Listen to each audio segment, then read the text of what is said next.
Hello students, आज हम unit 2 का रीड 3 जो कि एक पोएम है the secret of machines by Rudyard Kipling. उसके जो पोइट हैं रुडयार्ड किपलिंग, वो एक English poet, story writer, novelist रह चुके हैं और जर्नलिस्ट भी रह चुके हैं, एक पत्रकार भी रह चुके हैं। उन्होंने ये पोएम लिखी है द सीक्रेट ऑफ मशीन्स।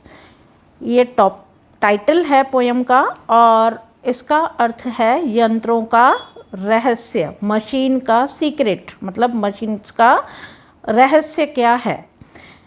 यंत्रों का रहस्य टाइटल वाली जो पोएम है वो एक आत्मकथा के स्वरूप में है और इसमें कवि ने यंत्रों के जन्म से लेकर मनुष्य की अलग अलग आवश्यकताओं को पूरी करने के बारे में, उनकी विविधता और यंत्रों की खुद की जो आवश्यकताएं हैं वो, और मशीन्स मनुष्य के लिए लगातार काम करती रहती हैं, ये प्रतिबद्धता इस कविता में व्यक्त की है।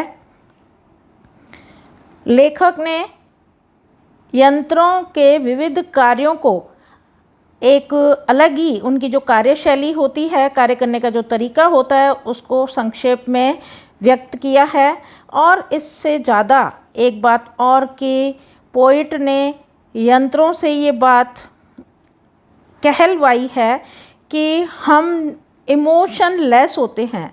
मशीन्स कह रही हैं, क्योंकि ये एक आत्मकथा के रूप में है, तो मशीन्स बोल रही हैं कि हमारे में इमोशंस नहीं होते, लेकिन हमारा एक कायदा या नियम होता है, उस नियम के साथ हम काम करते हैं।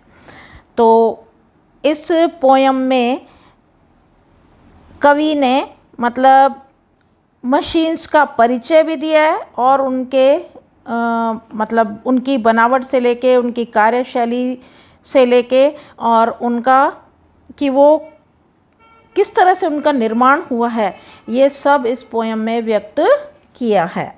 तो हम चलते हैं पोयम पढ़ने के लिए। We were taken from the ore bed and the mine, we were melted in the furnace and the pit, we were cast and wrought and hammered to design, we were cut and filed and tooled and gauged to fit। We किसके लिए आया है? Machines के लिए। Machines अपने लिए कह रही हैं कि हमको निकाला गया है कहाँ से? ओर बेड। ओर बेड और माइन का मतलब होता है खान, और ओर बेड का अर्थ होता है धातु की क्यारी, अर्थात जहाँ से ज़मीन में से धातुएं निकलती हैं उनको बोलते हैं धातु की क्यारी या फिर खान। हमको, और ऐसा एक ज़मीन का टुकड़ा जहाँ पर अलग अलग प्रकार की धातुएं पाई जाती हैं, तो ये हमको धातु के रूप में निकाला, बाहर ज़मीन से बाहर निकाला जाता है। We were melted and the furnace and the pit, हमको खड्डे में डालकर और भट्टी के द्वारा पिघलाया जाता है। मेल्ट का मतलब हमें पिघलाया जाता है। We were cast and wrought and hammered to design, अर्थात हमको कास्ट का मतलब हमको सांचे में ढाला जाता है, मोल्ड में डालकर हमको आकार दिया जाता है, हमको गढ़ा जाता है।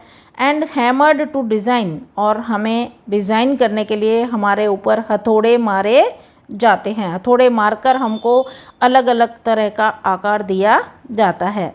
We were cut and filed and tooled and gauged to fit, हमको लास्ट में कट किया जाता है, फाइल माना घिसा जाता है, और टूल्ड का मतलब औजार से, और गेज्ड टू फिट माना उस गेज का मतलब होता है मोटाई। हम धातु के रूप में ज़मीन से बाहर आते हैं, उसके बाद हमको पिघलाया जाता है भट्टियों में, उसके बाद हथौड़े मारे जाते हैं, मोल्ड में डाला जाता है, उसके बाद जितनी उसकी मोटाई रखनी होती है उस गेज का हमें बनाया जाता है कि जिससे हम फिट हो सकें। गेज टू फिट का मतलब उस माप के हम बन सकें। Some water, coal and oil is all we ask, and a thousandth of an inch to give us play. And now, if you will set us to our task, we will serve you 4 and 24 hours a day. Some water coal. हमको केवल चाहिए होता है क्या? कुछ पानी, कोयला और तेल. इज़ ऑल, बस इतना ही हमें चाहिए होता है. वी आस्क मतलब हम मांगते हैं, है ना. हम इंसानों से मांगते हैं क्या? कुछ कोयला, कुछ तेल और कुछ पानी. And 1,000th of an inch, और 1 इंच का 1000वां भाग हमको. प्ले का मतलब वैसे होता है खेलना, लेकिन यहाँ पे मशीन का क्या है? चलना.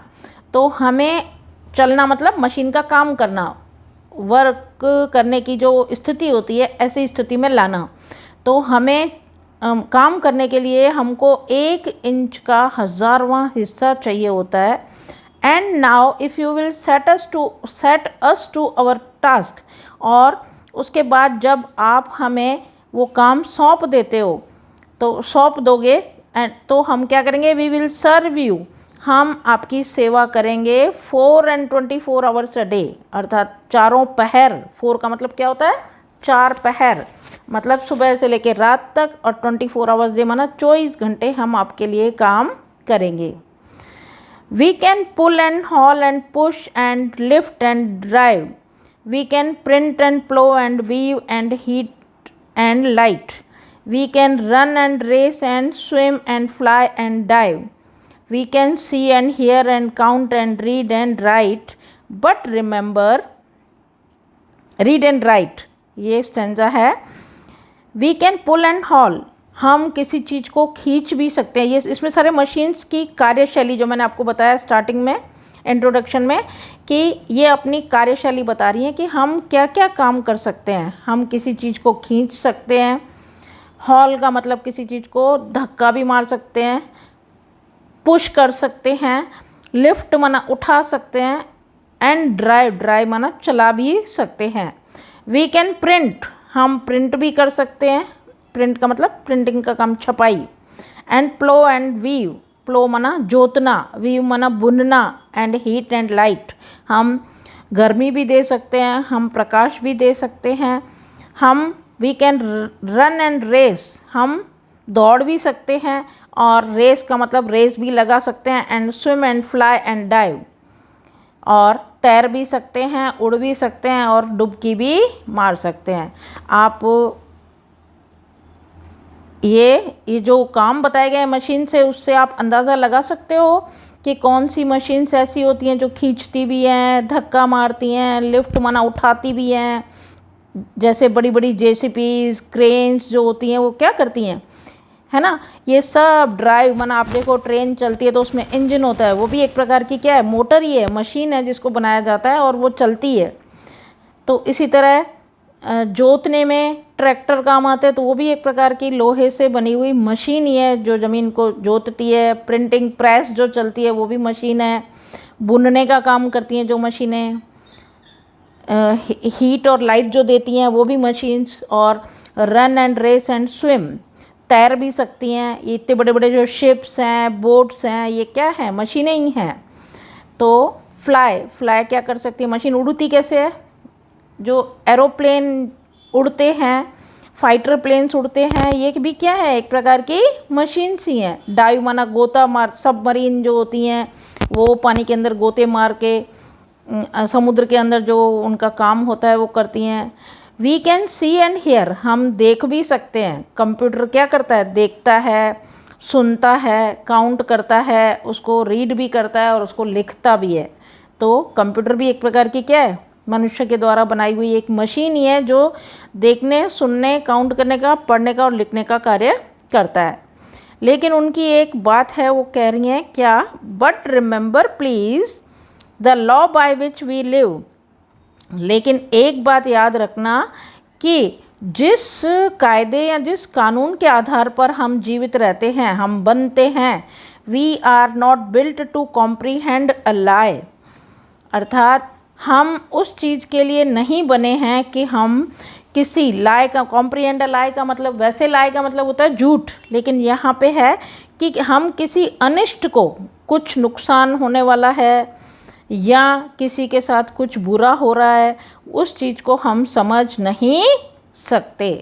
We can neither love nor pity nor forgive, इसका मतलब हम न तो किसी से प्यार कर सकते हैं, न किसी पर दया खा सकते हैं, न किसी को क्षमा कर सकते हैं। If you make a slip in handling us you die, और अगर आप हमको हैंडल करने में थोड़े से भी स्लिप हो गए मतलब अगर आपने केयरफुली हमको हैंडल नहीं किया तो आपकी जान भी जा सकती है। ये कहने का मतलब है, मशीनें अपने लिए कह रही हैं कि हम किसी प्रकार के अनिष्ट को समझ नहीं सकते। अगर मशीन में किसी इंसान का हाथ जा रहा है तो हम रुक नहीं जाएंगे, अर्थात हमें पता नहीं चलेगा कि इंसान का हाथ मशीन में अंदर आ गया है तो हम अपने आप को रोक लें, ये हमको पता नहीं चलता। अर्थात समझने के लिए हम में दिमाग और हृदय हमारे पास नहीं होता, हम संवेदनशील नहीं होते, हमारे में इमोशंस नहीं होते। तो ये अपनी एक बात कहना चाह रही हैं machines. Though our smoke may hide the heavens from your eyes, कभी कभी ऐसा हो सकता है कि आवर स्मोक, हमारी मशीनों में से जो निकलने वाला धुआं है, वो कभी कभी आपकी आँखों से के सामने से हेवन का मतलब होता है स्वर्ग, तो स्वर्ग ब्रह्मांड को भी कुछ देर के लिए ओझल कर सकता है। It will vanish and the stars will shine again, लेकिन कुछ समय के बाद वो धुआं भी क्या होता है, धुएं के जो बादल हैं वो छट जाते हैं, गायब हो जाते हैं और तारे फिर से आपको चमकते हुए दिखाई देते हैं। इसका मतलब है कि मशीन्स कितनी क्या हैं, ऑप्टिमिस्ट, कि हमारे में ये एक कमी है कि हम किसी की भावनाओं को समझ नहीं सकते, लेकिन हमारे में से जो धुआं निकलता है वो आपके लिए थोड़ी देर के लिए ही एक नुकसान करने वाला होता है, लेकिन फिर भी कुछ समय के बाद वो धुआं छट जाएगा और आपको फिर से तारे चमकते हुए दिखाई देंगे। Because for all our power and weight and size, किसकी वजह से, because for all our power and weight and size we are nothing more than children of your brain. कारण यह है कि हम कितने भी ताकतवर हैं, कितने भी वज़न वाले हैं, कितने भी शक्तिशाली हैं, लेकिन हमारी लाइफ जो है वो क्या है, इतनी लंबी नहीं है, परमानेंट नहीं है, और हम घिसते भी हैं। मतलब हमारी मशीन्स कई बार ख़राब भी होती हैं, घिसती भी हैं, टूटती भी हैं, तो उनकी जो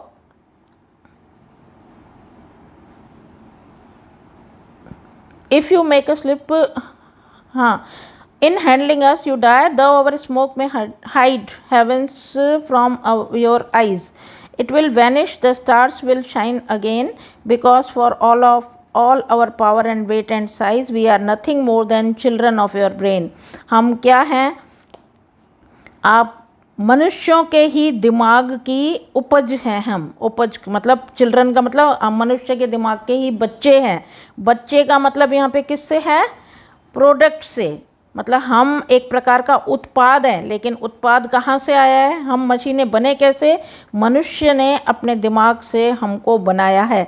इसीलिए मशीनों ने अपने आप को क्या कहा है, चिल्ड्रन ऑफ योर ब्रेन, कि हम आपके दिमाग की ही उपज हैं।